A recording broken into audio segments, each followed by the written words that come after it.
back again with another video. Thank you guys for tuning in, subscribing, wishing me luck and congratulations on things. I wish you guys all the best of luck too if you're in your nursing journey. If you're currently in it, going to begin it.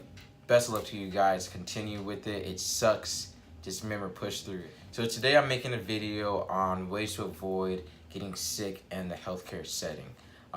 They're pretty simple, but some of them are common sense, but some people don't have common sense. So number one, ultimately, guys, you have to wash your hands. Even like the nursing guidelines of like things to check off the list, hand washing is still on that guideline, which is sad because you think it's so simple, but yet people aren't washing their hands. And I don't mean just using hand sanitizer. That's important too, but like you have to use soap and water. So if you're in a patient's room, you touch the patient, you touch family members, equipment. Think about equipment is so dirty. Even though they clean it after like a new patient is in the room or EVS, that crap's so dirty. So wash your hands. I use hand sanitizer a lot. First of all, I glove up a ton. And then I use hand sanitizer a few times, and then I use soap and water. And if I walk into a patient's room without gloves at all, and I like touch the equipment or the patient, immediately soap and water. And then you have to think about the equipment you use at your facility to get your job done. So we have stethoscopes, we have other instruments, lighting instruments. You should wipe your own equipment down each shift or maybe each time you go in and out of a patient's room, especially if they're on precautions. Guys, if your patient's on precautions, do not bring your own equipment into their room. I'm talking like C. diff or TB. Use the little red stethoscopes, so the disposable ones. Super important to know. And then, so like at my facility, we have cell phones kind of that we use to get in touch with other employees. Other places have Voceras, the little like things that like clip onto your shirt or scrubs, it's like a little walkie-talkie almost.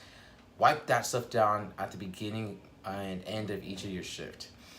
We do a lot of charting as well as nurses, and you should wipe down your equipment, your workstation. That's very important as well. Not everyone's gonna do it. People come and go all the time. Family members touch the desk. Patients come sometimes touch the desk. Staff, just wipe down your equipment. Another thing that I would also recommend is take a vitamin C daily.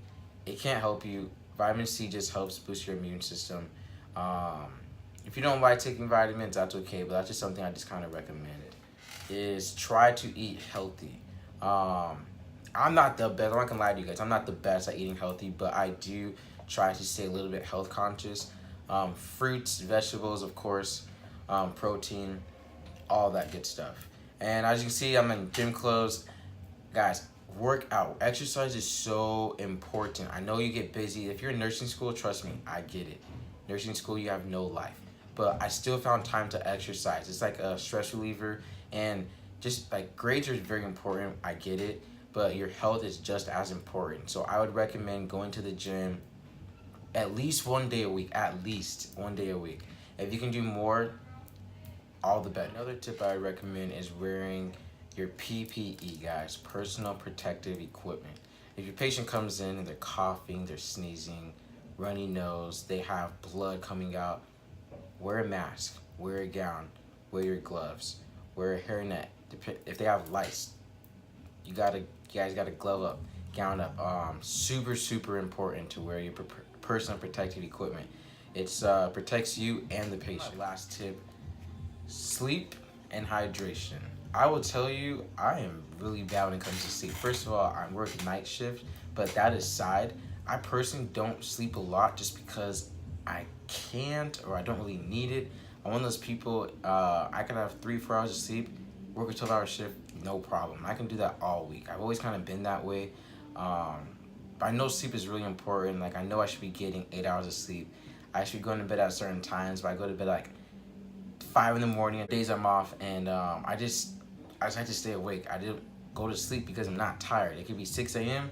and I'm like, okay, now I'm gonna go to bed because the sun's coming up. But I got to force myself to sleep. I don't take naps either. So get the proper amount of sleep. Don't be like me. Get the proper amount of sleep. It helps your immune system for sure.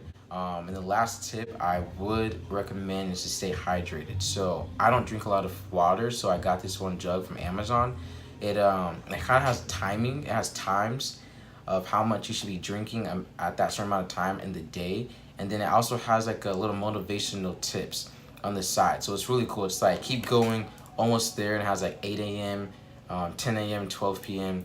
And that for me helps a lot because if I don't already drink a lot, something like that kind of like, you carry it around with you. And it's kind of like a goal for yourself or like a little game. It's like, oh, it's 8 p.m. or 8 a.m.